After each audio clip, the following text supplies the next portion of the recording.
جب آپ شکست کے بارے میں سوچنے لگتے ہیں تو آپ کا ذہنی رخ اسی جانب آگے بڑھنے لگتا ہے جس کا لازمی نتیجہ شکست ہی ہے۔ اس نظریے کو اپنا لیجئے۔ میں شکست تسلیم کرنے کو تیار نہیں ہوں۔ میں آپ کو چند افراد کے بارے میں بتاؤں گا جنہوں نے یہ نظریہ اپنایا اور اس کے شاندار نتائج برآمد ہوئے۔ اس کے ساتھ یہ بھی تفصیل بیان کروں گا کہ انہوں نے کون کون سے گر استعمال کیے جس کے نتیجے میں انہیں کامیابی ملی۔ آگے آنے والے واقعات پر غور کیجئے کہ وہ کیا محرکات تھے۔ آپ بھی اگر کسی منفی سوچ میں مبتلا ہیں تو ان خیالات پر قابو پا سکتے ہیں۔ میں جانتا ہوں کہ آپ کوئی پیچیدہ اور ہر بات میں قباحت نکالنے والے آدمی نہیں ہیں۔ میں نے ایک ایسے مشکل پسند آدمی کے بارے میں سن رکھا ہے، وہ ہر تجویز کو یہ کہہ کر رد کر دیتا تھا کہ ایسا نہیں ہو سکتا، مگر ایک دن ایسا آیا کہ جیسے کو تیسا ٹکرا گیا اور اسے ایسا سبق ملا کہ وہ راہ راست پر آ گیا۔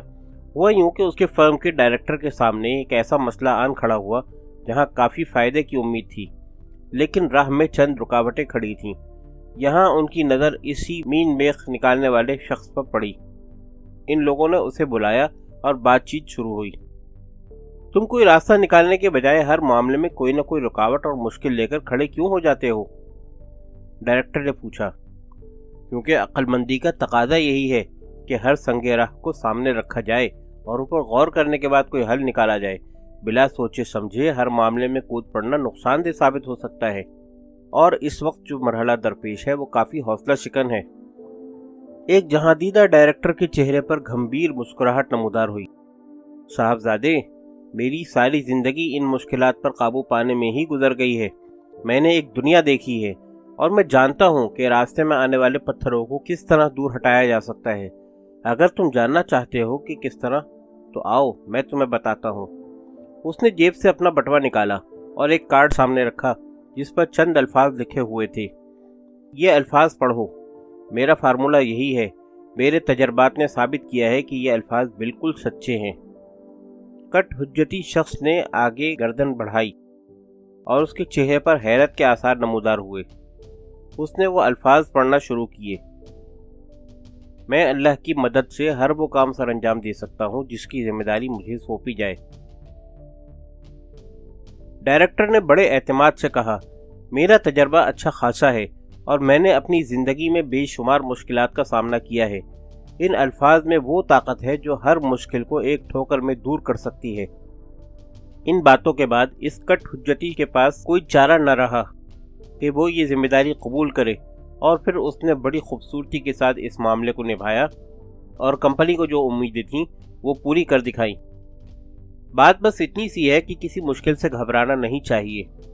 اللہ پر یقین اور اعتماد رکھنا چاہیے۔ اس کی مہربانیوں سے ہر مرحلے پر ہم کامیابی حاصل کر سکتے ہیں۔ چنانچہ بات یہاں پہنچتی ہے کہ ہر سنگ راہ کو عبور کرنے کے لیے اس کے خلاف شکایتیں لے کر مت بیٹھ جاؤ یا فکر میں مبتلا ہو جاؤ۔ صحیح طریقہ یہ ہے کہ فوری طور پر اسے ایک ٹھوکر مار کر دور کر دیا جائے۔ زندگی بھر رینگتی ہوئی زندگی گزارنے سے بہتر ہے کہ ایک ہی دفعہ ہمت کر کے اٹھ کھڑے ہو اور جواں مردی سے کام لے کر آگے بڑھو۔ میرے ایک دوست نے انگلینڈ سے مجھے ایک کتاب بھیجی ہے۔ یہ ونسٹن چرچل کی لکھی ہوئی ہے اور اس کا عنوان ہے کہاوتیں اور سوچ بچار۔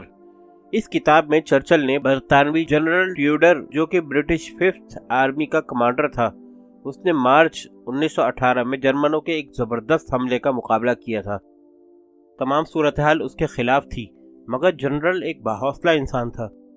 وہ جانتا تھا کہ ان مشکلات پر کس طرح قابو پانا ہے۔ اس کا اسلوب انتہائی سادہ تھا۔ وہ پامردی سے ہر مشکل کے سامنے کھڑا ہو گیا اور تمام آفتیں ایک ایک کر کے خود بخود ڈھیر ہوتی چلی گئیں۔ چرچل نے جنرل ٹیوڈر کے بارے میں جو الفاظ کہے وہ تاریخ میں یادگار بن چکے ہیں۔ اس نے کہا، جنرل ٹیوڈر کے بارے میں میرا تاثر یہ ہے کہ وہ لوہے کی ایک ایسی میخ ہے جس کو کسی بھی طرح اپنی جگہ سے ہلانا ناممکن ہے۔ جنرل ٹیوڈر بخوبی جانتا تھا کہ کس دشواری کا سامنا کس طرح کرنا ہے۔ وہ فن بس اتنا ہی تھا کہ ہر مشکل کے سامنے سیسا پلائی ہوئی دیوار بن کر کھڑے ہو جاؤ، اس کو بچ کر نکلنے کا موقع مت دو، کامیابی تمہارے قدم چومے گی۔ مگر اس کے لیے اعتماد اور اعتقاد انتہائی ضروری ہے۔ خدا اعتمادی اور خود اعتمادی، یہی وہ جذبہ ہے جس کی تمہیں اشد ضرورت ہے۔ اگر یہ حاصل ہو جائے تو پھر کسی چیز کی ضرورت باقی نہیں رہتی، بس اس یقین کو اپنے دل و دماغ میں پیوست کر لو۔ شکست کا لفظ میری ڈکشنری میں نہیں ہے۔ اب آپ کو میں گونزالز کی کہانی سناتا ہوں۔ اس نے ایک طویل جدوجہد کے بعد قومی ٹینس چیمپئن شپ کا مقابلہ چند سال پہلے جیتا۔ اس سے قبل وہ ایک غیر معروف کھلاڑی تھا اور اس کے پاس ایسے حالات بھی نہیں تھے کہ وہ اس مقابلے کی پوری تیاری کر سکتا۔ ایک مؤثر اخبار نے اس کے انٹرویو میں یہ بیان جاری کیا کہ گونزالز کے کھیل میں کئی خرابیاں موجود تھیں اور وہ کھیل کے کئی رموز سے آشنا نہیں تھا، لیکن بہت جلد اس نے ان تمام کمزوریوں پر قابو پا لیا۔ لکھنے والا لکھتا ہے کہ چیمپئن شپ جیتنے میں اس کی خود اعتمادی کا سب سے بڑا ہاتھ تھا۔ وہ لوگوں کی نکتہ چینیوں سے ذرا بھی نہیں گھبرایا اور مسلسل محنت کرتا رہا۔ مقابلے کے دوران جب کبھی ایسا مرحلہ درپیش ہوا جہاں اس نے کوئی کمزوری محسوس کی، وہاں وہ ڈٹ گیا اور اپنے اعصاب کو قابو میں رکھا۔ اعتقاد ایک عظیم جذبہ ہے جو آپ کو ہمت اور طاقت عطا کرتا ہے۔ جب ایسا نظر آ رہا ہو کہ یہ مشکل مقام آ رہا ہے، اس وقت دل کو سمجھانا پڑتا ہے کہ ایسا کچھ نہیں ہے، کہ سب فریب نظر ہے اور جیت ہی تمہارا مقدر ہے۔ جواں مردی کی ایسی کئی مثالیں ہمارے سامنے موجود ہیں۔ آپ کو اگر ان کے نقش قدم پر چل کر کامیابی سے ہمکنار ہونا ہے تو یہ تمام باتیں ذہن نشین کر لیں۔ یہ ایک جنگ ہے اور آپ کو ہر دم ہتھیاروں سے لیس رہنا ہے۔ اب ہم ایک اور نادر مثال اور اس کی تشریحات کی طرف آتے ہیں۔ مسٹر آموش پارش سال میں 2 مرتبہ بڑے بڑے نامور تاجروں کو نیو یارک کے ایک بہت بڑے ہوٹل میں جمع کرتے ہیں۔ یہ ایک تربیتی کورس ہوتا ہے جس میں مسٹر پارش تاجروں کو 11 ماہ مشورے دیا کرتے ہیں اور ان کو تجارت کے مختلف گر سکھاتے ہیں۔ خاص طور پر ان کو بات چیت کا طریقہ، اخلاق، شگفتہ مزاجی اور دلوں کو جیت لینے کے فن سے آگاہ کرتے ہیں۔ یہ ایک ایسی تربیت گاہ ہے جہاں ہر تاجر نئی نئی باتیں سیکھتا ہے اور اپنی تجارت میں اضافہ کرتا ہے۔ جو لوگ مشکلات سے دوچار ہیں ان کے لیے مختلف حل بھی تجویز کیے جاتے ہیں۔ مسٹر پارش ایک ایسے فلسفے کی زندہ مثال ہیں جنہوں نے صرف تربیت کو ہی اپنی زندگی کی معراج تصور کیا ہوا ہے۔ بچپن میں ان کی صحت کافی خراب رہا کرتی تھی۔ وہ ہکلے اور توتلے بھی تھے، لہذا لوگوں کے مذاق کا نشانہ بنتے، اور اس طرح وہ احساس کمتری کا شکار رہنے لگے۔ زندگی ان کے لیے عذاب بن گئی۔ ایک دن انہوں نے ایک روحانی تجربہ کیا۔ قدرت نے ان کے دماغ کو قوت عطا کی اور وہ عقیدے اور اعتقاد کی قوت سے مالا مال ہو گئے۔ اب انہیں معلوم ہو گیا کہ خدا کی رہنمائی اور اپنی ہمت کے زور پر وہ دنیا کی ہر نعمت حاصل کر سکتے ہیں۔ انہوں نے تاجروں کی خدمات انجام دینے کا بیڑا اٹھایا۔ تاجروں کو صرف اس 2 دن کے سبق سے اس قدر فوائد حاصل ہوئے کہ وہ بطور معاوضہ منہ مانگی رقم دینے کو تیار ہو گئے۔ آموش پارش کو بھی ایک بڑے ہوٹل کے بال روم میں ایک بڑے مجمع سے بات کرنے کا سلیقہ آ گیا اور ان کا سارا احساس کمتری کافور ہو گیا۔ کبھی کبھی انہیں اپنے ہکلے پن اور تتلاہٹ کی وجہ سے کافی مشکل پیش آتی، مگر وہ دل شکستہ نہیں ہوئے۔ وہ اس معاملے میں طنز و مزاح سے کام لے کر ٹال جاتے ہیں۔ مثلا ایک دن وہ کیڈیلاک کہنا چاہ رہے تھے۔ کئی بار انہوں نے کوشش کی اور بالآخر صحیح تلفظ ادا کرنے میں کامیاب ہو گئے، اور تب انہوں نے خود ہی اپنے آپ پر تبصرہ کیا، میں کیڈیلاک اس وقت تک صاف نہیں بول سکتا جب تک کہ خود ایک کیڈیلاک کا مالک نہ بن جاؤں۔ حاضرین کے حلق سے ایک بے ساختہ قہقہہ بلند ہوا، مگر ان کے چہرے پر مسٹر پارش کے لیے ہمدردی کے آثار ہویدہ تھے۔ میں ایک بار پھر یہ الفاظ دہراتا ہوں کہ دنیا میں کوئی ایسی مشکل نہیں ہے جس پر قابو نہ پایا جا سکے۔ ایک نیگرو دانشور نے ایک بار مجھ سے کہا، میں مصیبتوں سے نمٹنا بخوبی جانتا ہوں۔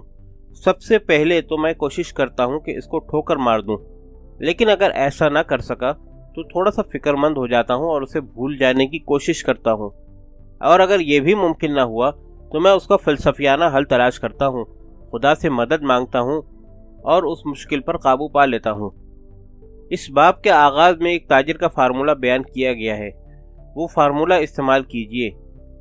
وہ کہتا ہے کہ پڑھائی یا اپنا کام چھوڑ کر اس نسخے کو 5 بار دہرائیے اور ہر بار کہیے کہ میں اس پر پورا یقین رکھتا ہوں۔ روزانہ 5 بار یہ جملے دہرائیے۔ میں اللہ کی مدد سے دنیا کی ہر مشکل پر قابو پا سکتا ہوں۔ میں اللہ کی مدد سے ہر وہ کام سر انجام دے سکتا ہوں جس کی ذمہ داری مجھے سونپی جائے۔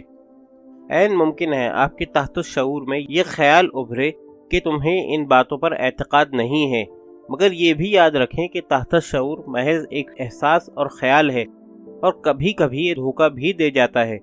بعض اوقات ہم آہنگی بھی اختیار کر سکتا ہے اور آپ کی صلاحیت کے مطابق جواب واپس بھیجتا ہے۔ مثلا وہ کہتا ہے، ذرا میری طرف دیکھو، مجھے ان باتوں پر بھروسہ نہیں ہے، مگر میں تاکید کرتا ہوں کہ بھروسہ کر کے دیکھو۔ اگر مثبت انداز میں تم تحت شعور سے مخاطب ہوگے تو اس کی بات سمجھ لوگے۔ کچھ دیر بعد تحت شعور کا دماغ سچی بات تمہیں بتا دے گا، اور وہ سچ یہ ہوگا کہ اللہ کی مدد سے ہر مشکل آسان ہو جائے گی۔ سڑک کے کنارے ایک تختے پر یہ اشتہار درج تھا کہ ایک خاص برانڈ کا موٹر آئل خریدیں۔ سلوگن یہ تھا، صاف ستھرا انجن آئل انجن کو مزید طاقتور بناتا ہے۔ چنانچہ ذہن فوراً اس کا مثبت اثر قبول کرتا ہے۔ میرے کہنے کا مطلب یہ ہے کہ منفی خیالات کو ذہن سے نکال دو اور اپنے ذہن کے انجن کو صاف ستھرا تیل مہیا کرو تاکہ دماغ کو مزید طاقت میسر آئے۔ اگر آپ ایک طویل عرصے سے کسی پریشانی میں مبتلا ہیں تو اس کا مطلب یہی ہوا کہ آپ نے ہتھیار ڈال دیے ہیں اور خود کو شکست تسلیم کرنے کا عادی بنا لیا ہے۔ لیکن اس کے برخلاف اگر آپ یہ نعرہ لے کر اٹھ کھڑے ہوں، اللہ کی مدد سے میں دنیا کا ہر مشکل کام سر انجام دے سکتا ہوں، تو یقیناً آپ اپنے آپ میں ایک نئی قوت محسوس کریں گے۔ جلد ہی آپ کا دماغ آپ کی قوت ارادی کو مزید مستحکم کرنے میں آپ کے ساتھ تعاون کرنے لگے گا۔